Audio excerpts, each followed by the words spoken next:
دو بنیادی قسمیں ہیں، ایک محدثین اور ایک فقہا۔ محدثین ان کا کام کیا تھا؟ قرآن تو اللہ نے خود جمع کر دیا تھا، میں پہلے دن بیان کر چکا ہوں حضور کے سیرہ مبارک میں۔ حضور نے صحابہ کو اسی ترتیب سے قرآن پڑھا دیا اور سینکڑوں صحابہ نے یاد کر لیا۔ پھر جو کمی اگر رہ گئی تھی کتابی شکل میں حضرت ابوبکر لے آئے۔ پھر اگر اس میں کوئی فرق پڑ رہا تھا پڑھنے کے انداز میں تو ایک کتابت کے اوپر جمع کر دیا حضرت عثمان نے۔ بات ختم ہو گئی۔ خلافت راشدہ میں قرآن کا معاملہ تو محفوظیت کی آخری درجے کو پہنچ گیا۔ اب اصل مرحلہ کیا تھا؟ حضور کے اقوال مبارک کو جمع کرنا۔ صحابہ ہیں، منتشر ہو گئے ہیں، کوئی صحابی کوفے چلے گئے، کوئی صحابی دمشق چلے گئے، کوئی کہیں چلے گئے، کوئی کہیں چلے گئے۔ اب ان سب کے پاس، کسی کے پاس اتنی احادیث، کسی کے پاس اتنی احادیث، ان کو جمع کرنے کا کام، پھر چھان پھٹک کرنے کا کام، پھر مرتب کرنے کا کام یہ کس نے کیا؟ محدثین کرام نے۔ بہت بڑے محسن ہیں اس امت کے محدثین کرام، پوری زندگیاں کھپائیں۔ ایسا بھی ہوا ہے ایک محدث مدینے سے چلتے ہیں، انہیں معلوم ہوتا ہے کہ ایک صحابی دمشق میں ہے، ایک حدیث وہ بیان کرتے ہیں، ذرا باریک بات ہے سمجھ لیجئے گا۔ ان کو وہ حدیث معلوم تھی لیکن وہ حدیث 3 راویوں کے راستے سے آ رہی تھی، ان کے پاس جو حدیث تھی وہ 2 راویوں کے حوالے سے تھی۔ اب وہ جاتے ہیں اور وہ دمشق کا سفر کرتے ہیں صرف اس حدیث کو سننے کے لیے، سواری سے اترتے بھی نہیں۔ میں نے سنا ہے آپ حضور کی یہ حدیث بیان کرتے ہیں، جی ہاں، ذرا مجھے سنا دیجئے۔ سنا دیا، ویسے ہی اپنے اونٹ کی جو ہے گردن موڑ لی کہ واپس، بھائی اترو، ٹھہرو، قیام کرو۔ نہیں، میں صرف ایک حدیث رسول تم سے سننے کے لیے آیا تھا، میں اپنے اس سفر میں کوئی اور مقصد جمع نہیں کرنا چاہتا۔ یہ کام کیا محدثین نے۔ لوگ سمجھتے ہیں جیسے کہ ڈرائنگ روم میں بیٹھے ہوئے آرام سے کتابیں پڑھتے ہیں، شاید ایسے ہی محدثین کا کام تھا۔ انہوں نے جس طرح زندگیاں لگائی ہیں اور جس طریقے سے حدیث کو جمع کرنے کے لیے مشقتیں جھیلی ہیں، اس کا آج ہم تصور نہیں کر سکتے۔ اچھا، وہ تو محدثین کرام ہیں، ان میں بھی اب ایک کا نام نوٹ کر لیجئے، چوٹی پہ کون ہے؟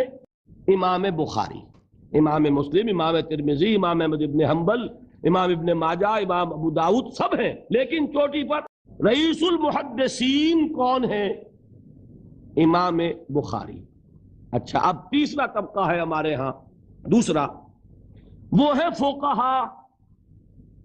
قرآن بھی جمع ہو گیا، حدیث بھی آ گئی، اب اس سے احکام نکالنے بھی تو ہے نا، استدلال کرنا ہے، حدیثوں کو جوڑنا ہے، قرآن کے ساتھ ان کا ربط تلاش کرنا ہے، اور پھر کوئی حکم تلاش کرنا ہے، اجتہاد کرنا ہے۔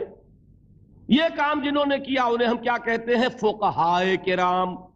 اور ان میں بہرحال جو لوگ یہاں جمع ہیں، مجھے یقین ہے کہ وہ اس بات کو تسلیم کرتے ہوں گے کہ ان میں چوٹی پر ہیں امام ابو حنیفہ رحمۃ اللہ علیہ، امام اعظم۔ پوری دنیا نے تسلیم کیا ہے کہ قانون کا جتنا سینس امام ابو حنیفہ کو ہے، قانون ایک علیحدہ شے ہے، اخلاقیات علیحدہ چیز ہیں۔ ایک شے کا اخلاقی تقاضا کچھ اور ہے، قانونی تقاضا کچھ اور ہے۔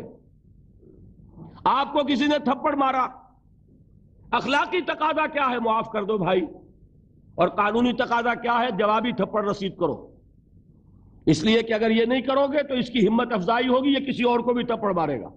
میں اپنا احساس عرض کر رہا ہوں، اور دنیا میں جو بات مانی گئی ہے کہ جس کا نام لیگل سینس ہے، قانون کا ایک فہم، اس میں دنیا کا کوئی شخص مقابلہ نہیں کر سکتا امام ابو حنیفہ کا۔ آپ صحابہ کو ان سے مستثنیٰ کر دیجئے، ظاہر بات ہے انبیاء اور رسولوں کا معاملہ نہیں ہے، تو باقی انسانی نوع انسانی کے اندر امام ابو حنیفہ کا پلے کا کوئی شخص، ان کے برابر کا کوئی شخص قانون کا فہم رکھنے والا آج تک پیدا نہیں ہے۔ تو سید الفقہاء کون ہوئے؟ امام ابو حنیفہ۔ اور رئیس المحدثین کون ہے؟ امام بخاری۔ یہ ساری جو میں نے اس وقت آپ کو تمہید بیان کی، وہ اس مسئلے کے لیے پریشان کن مسئلہ یہ ہے کہ امام ابو حنیفہ کی طرف یہ بات منسوب ہے کہ وہ یہ فرماتے ہیں الایمان قول، ایمان نام ہے صرف قول کا، عمل اس میں زیر بحث نہیں آتا. ولا یزید ولا ینقص، وہ ایمان نہ گھٹتا ہے نہ بڑھتا ہے. اب دوسرا سٹیٹمنٹ سنیے، وہ ہے امام بخاری کا، رئیس المحدثین کا، الایمان قول وعمل. ایمان نام ہے قول اور عمل کے مجموعے کا. قول اور عمل دونوں چیزیں ایمان میں شامل ہیں. وَيَزِيدُ وَيَنْقُصُ، وہ گھٹتا بھی ہے بڑھتا بھی ہے. ایک مسلمان کو پریشان ہو جانا چاہیے کہ نہیں؟ ایمان جیسی بنیادی بات، سارا قصر تو یہیں سے تعمیر ہونا ہے. جڑ بنیاد ایمان ہے.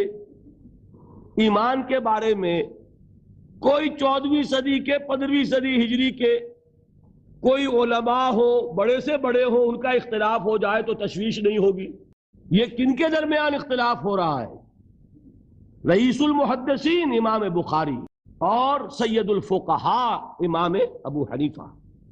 اور کتنا بنیادی اختلاف، بظاہر متضاد باتیں، بظاہر کہہ رہا ہوں میں، تو یہ تو معلوم ہوتا ہے کہ بہت زبردست اختلاف ہے جو حل نہیں ہو سکے گا. اللہ تعالیٰ کا شکر ادا کرتا ہوں، اس نے اس کا حل سمجھایا. اور کیسا سمجھایا؟ میں پورے انشراح صدر کے ساتھ کہہ رہا ہوں، اس میں کوئی تصنع نہیں، کوئی تکلف نہیں. میرے نزدیک دونوں باتیں 100% درست ہیں.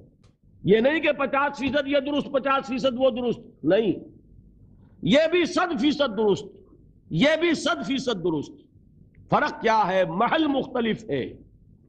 امام ابو حنیفہ قانونی ایمان کی بات کر رہے ہیں اور امام بخاری حقیقی ایمان کی بات کر رہے ہیں. قانونی ایمان کے اعتبار سے 100% درست ہے یہ بات کہ وہ صرف قول ہے، عمل نہیں زیر بحث آئے گا.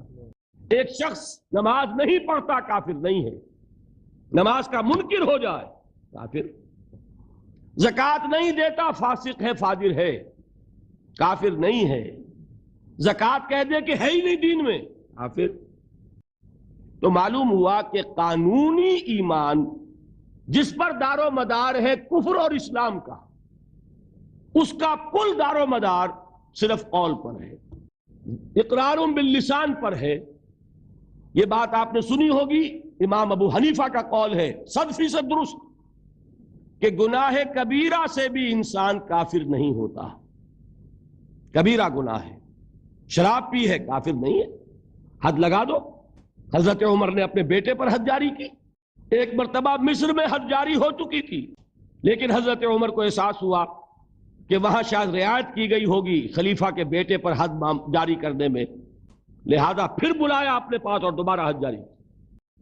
اگر کسی سے زنا ہو گیا ہے، میں آپ کو واقعہ سنا چکا، غامدی خاتون کہ ذرا کسی نے کہہ دیا بے حیا عورت تھی، تو حضور نے کیسی ڈانٹ پلائی ہے، کتنا اس کا رتبہ بیان کیا ہے. اس نے تو وہ توبہ کی ہے کہ مگر مدینے کی پوری آبادی پر اس کو تقسیم کر دیا جائے تو سب کی نجات کے لیے کافی ہو جائے. البتہ حقیقی ایمان، اب یہاں زمین و آسمان کا فرق آ جائے گا. ایمان دل میں اتر جائے تو کون نہیں جانتا کہ دل میں جو بات اتر جائے وہ عمل پر ضرور اثر انداز ہوتی ہے. یہ بات سیدھی سی ہے. دل میں یقین ہو، عمل اس کے مطابق ہوگا. 2 اور 2 4 کی طرح مثالیں دے دوں آپ کو. آپ کو یقین ہے آگ جلاتی ہے، آپ ہاتھ ڈالتے ہیں اس میں، کیوں؟ یقین ہے کہ جلاتی ہے، لہذا کوئی شخص ہاتھ نہیں ڈالے گا. غلطی سے پڑ جائے تو پڑ جائے، جان بوجھ کے کون ڈالے گا؟ اچھا، میں بلکہ یہاں تک کہا کرتا ہوں کہ یقین تو بڑی دور کی شے ہے. گمان بھی ہو، گمان، اس کا نتیجہ بھی عمل میں نکل آتا ہے. کون شخص نہیں جانتا کہ سارے سانپ زہریلے نہیں ہوتے؟ معلوم ہے نا. لیکن جو سانپ ہے پتہ نہیں کم بخت یہ زہریلا ہے کہ نہیں. یقین نہیں ہے کہ یہ زہریلا ہے، ہو سکتا ہے کہ زہریلا ہو، صرف ظن ہے نا، آپ قریب پھٹکتے ہیں اس کے. معلوم ہوا کہ یقین تو بڑی شے ہے. کیا دل میں یہ یقین ہو کہ اللہ ہے اور مجھے دیکھ رہا ہے اور مجھے اس کے حضور میں حاضر ہونا ہے، پھر بھی آپ شراب پی سکیں گے؟ بتائیے. اگر چوراہے پر کانسٹیبل کھڑا ہے، آپ نے دیکھ لیا، ساتھ ہی آپ نے دیکھا ایک کونے میں موٹر سائیکل لے کر تیار سارجنٹ بھی کھڑا ہے، آپ کی گاڑی صحیح جگہ آ کے رک جائے گی نا، 1 انچ آگے نہیں بڑھے گی. اور اگر آپ نے دیکھا کہ چوراہا خالی ہے، کوئی دیکھنے والا ہے نہیں، تو اچھے اچھے بھی دائیں بائیں دیکھ کے نکل جاتے ہیں کہ نہیں؟ آدمی اپنے آپ کو دھوکہ دیتا ہے، بھائی یہ سارے ٹریفک رولز بچاؤ کے لیے ہے نا، تو دور دور تک کوئی ٹریفک نہیں ہے، خامخواہ کھڑا رہوں میں یہاں کائے کے لیے؟ لیکن دور دور تک کوئی ٹریفک نہ ہو لیکن سارجنٹ کھڑا ہو، پھر آپ پابندی کریں گے کہ نہیں؟ اگر یہ یقین ہو کہ اللہ ہے اور مجھے دیکھ رہا ہے تو کیا اس کا قانون توڑیں گے آپ؟ یقین والے ایمان کے ساتھ معصیت جمع نہیں ہو سکتی۔ قانونی ایمان کے ساتھ معصیت کے ڈھیر لگ سکتے ہیں، جیسے کہ ہمارے ہاں ہے لما تقولون ما لا تفعلون کبر مقتا عند اللہ ان تقولوا ما لا تفعلون۔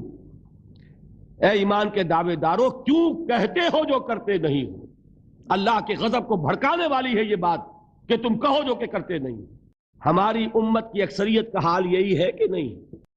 یہ کیا بات ہے کہ قانونی ایمان ہے، اس کے ساتھ معصیت کے انبار ہیں۔ حقیقی ایمان ہو تو معصیت کا وجود ہو نہیں سکتا۔ اب بتائیے ایمان اور عمل علیحدہ ہو جائیں گے کیا؟ یہ ہے مسئلہ جو امام بخاری کے سر پہ ہے۔